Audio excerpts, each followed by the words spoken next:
Salve, nação rubro-negra! Tá todo mundo preparado? Porque hoje o papo é sério, é daqueles que mexem com o coração do torcedor do Vitória. A fase é de altos e baixos, o time oscila, mas a gente segue firme, empurrando o leão, acreditando até o último segundo. E olha, quem segura essa chama acesa são vocês, torcedores, que mesmo nos momentos mais complicados continuam lotando a arquibancada, acompanhando, apoiando e acreditando. Então bora, porque tem muita coisa para falar, tem tabela, tem confronto direto, tem bastidores, e claro, tem expectativa para esse duelo que promete mexer com o campeonato. Para começar, o torcedor já tá de olho na rodada, principalmente no jogo de hoje à noite, quando o Fluminense recebe o Ceará no Maracanã. É aquele jogo atrasado da 12ª rodada que pode mudar completamente a parte de baixo da tabela. O Ceará até chegou a conversar com a CBF para ver se o jogo seria mantido, por causa da situação complicada no Rio de Janeiro, mas o confronto vai acontecer normalmente. Às 7 da noite, bola rolando no Maracanã, e o resultado desse jogo pode ter impacto direto na luta contra o rebaixamento, o que obviamente interessa ao Vitória. Mas antes de falar do jogo do Leão, bora dar uma olhada na situação dos adversários diretos. O Red Bull Bragantino, por exemplo, tem uma sequência pesada pela frente. Vai encarar o Bahia fora, depois o Corinthians em casa, o São Paulo fora, o Vitória em casa, o Flamengo fora, o Fortaleza e o Galo em casa, e fecha a sequência enfrentando o Inter fora. Muita gente achou que a chegada de Mancini poderia ajudar o Vitória indiretamente, mas é bom ter cuidado com essa empolgação, viu? Porque o Mancini costuma dar resultado rápido, especialmente nos primeiros meses de trabalho. Ele tem essa característica de arrumar time em crise, de motivar elenco, e geralmente o impacto inicial é positivo. Então, sinceramente, eu não vejo o Bragantino como um adversário fácil, não. É um time que ainda vai incomodar bastante até o fim do campeonato. Agora, falando do Galo, a situação lá é curiosa. O time se classificou para a final da Copa Sul-Americana depois de eliminar o Del Valle, empatando fora por 1-1 e vencendo em casa por 3-1. E com essa classificação, é natural que o foco mude um pouco. O Galo vai priorizar a final continental, claro, mas ainda tem 36 pontos no Brasileiro, então tá numa zona intermediária que dá uma certa tranquilidade. Não acredito que eles entrem na briga lá embaixo, até porque a pressão interna diminuiu depois da vaga na final. A sequência do Galo tem jogos contra Inter, Bahia, Sport, Palmeiras, Fortaleza, Flamengo, Red Bull, Vasco e Fortaleza novamente, sendo que alguns são jogos atrasados. Então dá para dizer que, embora a tabela seja exigente, o Galo tem espaço para administrar. Agora segura essa, para mim, quem tem a tabela mais ingrata é o Ceará. Olha só, enfrenta o Fluminense fora e depois de novo o Fluminense em casa, pega o Fortaleza no Clássico, encara o Corinthians fora, o Internacional em casa e fecha a sequência com Mirassol fora, Cruzeiro em casa, Flamengo fora e Palmeiras em casa. É pedreira atrás de pedreira, meu amigo. A tabela do Ceará é cruel. O time tá com 35 pontos, ocupa a 14ª colocação, e se não abrir o olho, pode complicar demais. Já o Internacional, que também tá nesse bolo, tem uma tabela que, apesar de difícil, traz alguns confrontos diretos. Pega o Galo em casa, depois vem ao Barradão enfrentar o Vitória, depois encara o Bahia, o Ceará, o Santos, o Vasco, o São Paulo e o Red Bull Bragantino. São jogos pesados, mas são confrontos onde dá para fazer diferença. O Inter ainda é uma equipe que, se encaixar uma sequência positiva, pode escapar rápido dessa briga.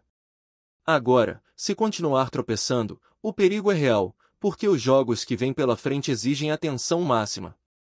Falando em sequência complicada, o Santos também não tá numa situação nada tranquila. Vai ter que encarar o Fortaleza, depois o Palmeiras e o Flamengo, e ainda um jogo atrasado novamente contra o Palmeiras. Na sequência vem Mirassol, Inter, Sport, Juventude e Cruzeiro. O lado bom é que pega Sport e Juventude provavelmente já rebaixados, o que pode aliviar a pressão. Mas antes disso, a sequência é cruel, e qualquer vacilo pode custar caro. E agora chegamos no que interessa, o Vitória. O Leão tem uma reta final que mistura jogos decisivos e outros onde pode se aproveitar da situação dos adversários. A sequência é a seguinte: viaja para enfrentar o Cruzeiro no Mineirão, depois recebe o Inter e o Botafogo no Barradão, sai para jogar contra o Red Bull Bragantino e o Sport, volta para casa para encarar o Mirassol, depois pega o Palmeiras fora e fecha contra o São Paulo. É uma tabela desafiadora, mas ainda tem brechas para pontuar. O Sport, por exemplo, muito provavelmente já chega rebaixado na rodada 35, e o São Paulo pode chegar na última rodada já sem grandes pretensões. O Palmeiras talvez esteja com o título encaminhado, então há cenários que podem ajudar o Vitória a somar pontos importantes. Na projeção mais racional, dá para imaginar o Vitória vencendo o Internacional, vencendo o Sport e o São Paulo, somando aí 9 pontos, que podem ser fundamentais para escapar. E claro, existe a possibilidade de beliscar alguma coisa contra o Red Bull, o Botafogo ou até o Mirassol, dependendo do contexto. Mas o mais importante é manter o foco, porque cada ponto nessa reta final é decisivo. O torcedor sabe que a luta é dura, que não dá para relaxar nem um segundo, mas o espírito de superação é o que move esse time e essa torcida. Agora, entrando um pouco nos bastidores, tem notícia importante sobre o elenco. O Cruzeiro, próximo adversário, vai ter desfalques relevantes. Wanderson tá fora por lesão, Fabrício Bruno e Vidalba também estão fora da partida, o que deve abrir espaço para Jonathan Jesus e João Marcelo na zaga.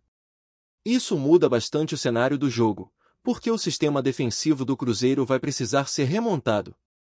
E esse tipo de mudança pode ser uma oportunidade pro Vitória, que tem mostrado força quando o adversário dá brecha.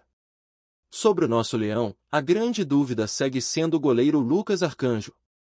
Ele sofreu uma lesão no ligamento colateral medial do joelho e deve ficar de fora por pelo menos 4 semanas, podendo chegar a 6, dependendo da evolução. É uma pena, porque o Arcanjo vinha sendo fundamental, mas o Thiago Couto assumiu a vaga e precisa aproveitar o momento para se firmar. O preparador de goleiros Itamar explicou que a lesão é parecida com uma que o Lucas teve no ano passado, mas dessa vez o grau é um pouco mais alto. Então, pode ser que o retorno aconteça só nos últimos jogos do campeonato, talvez contra o Palmeiras ou São Paulo, se tudo correr bem. Enquanto isso, o elenco segue treinando forte.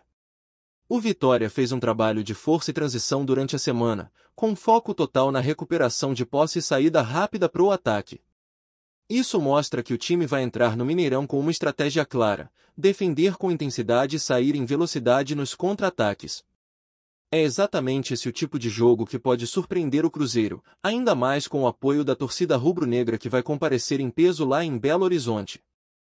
Além disso, vale destacar também o nome de Dudu Mira, jogador formado na base do Vitória que brilhou na Série C defendendo São Bernardo.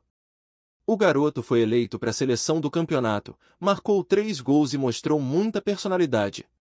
O contrato dele com o Vitória vai até agosto de 2026, e o empréstimo ao São Bernardo termina no fim do ano. Ou seja, tudo indica que ele vai voltar pro Barradão. E na moral, eu já colocaria o Dudu para jogar o Campeonato Baiano. Um jogador jovem, com moral e vindo de uma boa temporada, merece a chance de mostrar serviço. Quem sabe ele não vira peça importante em 2026. O clima nos bastidores do Vitória é de tensão, mas também de esperança. A reta final do campeonato sempre traz aquela mistura de ansiedade e confiança, principalmente quando o time depende apenas de si para escapar do perigo. A comissão técnica tem trabalhado firme, ajustando detalhes, tentando recuperar o foco do elenco e reforçando a parte mental, porque nessa altura do campeonato não é só o físico que pesa, é o emocional também. A palavra de ordem no Barradão tem sido equilíbrio. É preciso saber sofrer, segurar a pressão e aproveitar cada oportunidade que aparecer. Nos treinos dessa semana, o técnico vem insistindo em movimentações rápidas e marcação forte, pedindo para o time jogar compacto, com as linhas próximas e muita intensidade na recomposição. A ideia é fechar os espaços, não dar brecha para o Cruzeiro criar volume e tentar explorar os contra-ataques com velocidade. O trabalho de transição ofensiva tem sido prioridade, com jogadas partindo pelos lados, triangulações curtas e finalizações de média distância. A comissão sabe que no Mineirão o Vitória vai ser pressionado, então o plano é aguentar o primeiro tempo com segurança e tentar surpreender no segundo. Dentro do elenco, o ambiente é de união. Os jogadores mais experientes têm puxado a responsabilidade, conversado com os mais novos, lembrando que o momento é de jogar com o coração, mas também com inteligência. É aquele tipo de jogo em que o erro custa caro e a concentração precisa ser total. O grupo entende que o duelo com o Cruzeiro é decisivo não só pelos pontos, mas também pelo que representa emocionalmente. Um bom resultado fora de casa pode reacender de vez a confiança e dar um gás a mais para a sequência de jogos no Barradão. O torcedor também tem feito sua parte. Mesmo com a fase complicada, a galera não abandona. A cada treino aberto, a cada chegada do ônibus, tem sempre uma multidão para apoiar, cantar e mostrar que acredita. Essa sintonia entre arquibancada e campo é o que mantém o espírito vivo. O torcedor do Vitória é acostumado a lutar contra as adversidades e sabe que nada vem fácil. O Barradão é um símbolo disso, um estádio que carrega história e resistência, e que vai ser novamente o grande trunfo do Leão nas partidas decisivas em casa. Enquanto o time se prepara, o departamento médico segue trabalhando com atenção total ao caso de Lucas Arcanjo. A lesão no ligamento colateral medial não é simples, e o cuidado tem que ser máximo para evitar uma recaída. A previsão inicial é de 4 a 6 semanas fora, mas existe a esperança de que ele consiga voltar um pouco antes. O goleiro é uma referência dentro do elenco, não só pela técnica, mas pela liderança. A ausência dele é sentida, mas também serve de motivação para quem entra no lugar. Thiago Couto ganhou a vaga e vem sendo muito elogiado nos treinos. O preparador de goleiros, Itamar, destacou que o jovem tem boa leitura de jogo, se posiciona bem e está determinado a aproveitar essa chance. É aquele tipo de situação em que a oportunidade aparece no momento mais difícil, e o jogador precisa mostrar personalidade. Ainda falando de bastidores, uma notícia que animou a torcida foi o destaque do jovem Dudu Mira, revelado na base do Vitória. O meia se destacou no São Bernardo durante a Série C, foi escolhido para a seleção do campeonato e deixou claro que está pronto para desafios maiores. O retorno dele ao clube no fim do ano é praticamente certo, e há uma expectativa grande sobre o papel que ele pode desempenhar no elenco do próximo ano. É bom ver um jogador da base brilhando, mostrando maturidade e confirmando o potencial que muita gente via lá atrás. O torcedor sempre valoriza quem vem da casa, quem conhece o peso da camisa, e o Dudu pode ser um desses nomes que representam o futuro do Vitória. Falando em futuro, o departamento de futebol já começou a planejar o que vem pela frente. As conversas sobre reformulação de elenco, renovações e até a próxima temporada já estão em pauta, mesmo com o foco total na permanência. A ideia é não deixar para agir em cima da hora, principalmente porque o mercado se movimenta rápido. Existe o entendimento de que o Vitória precisa manter uma espinha dorsal, mas também oxigenar algumas posições. Tudo, porém, vai depender de como o time termina o campeonato. Escapar do rebaixamento é o passo fundamental para garantir tranquilidade na montagem do elenco. Enquanto isso, o torcedor vive a expectativa de acompanhar o Vitória também no feminino. O clássico Bavida final do Campeonato Baiano promete um grande público no Barradão. É o tipo de jogo que simboliza o crescimento do futebol feminino no clube e o esforço das leoas para consolidar o projeto. O horário marcado para as 3 da tarde do dia 31 de outubro já está na agenda da torcida, que promete fazer bonito nas arquibancadas. O espírito de rivalidade é o mesmo, a paixão é a mesma, e a vontade de ver o rubro-negro vencendo o Bahia, seja no masculino ou no feminino, é sempre gigantesca. Gostou da informação? Deixe seu like, compartilhe com os amigos e comente sua opinião sobre o que está rolando no esporte. Quer saber mais sobre seu time favorito?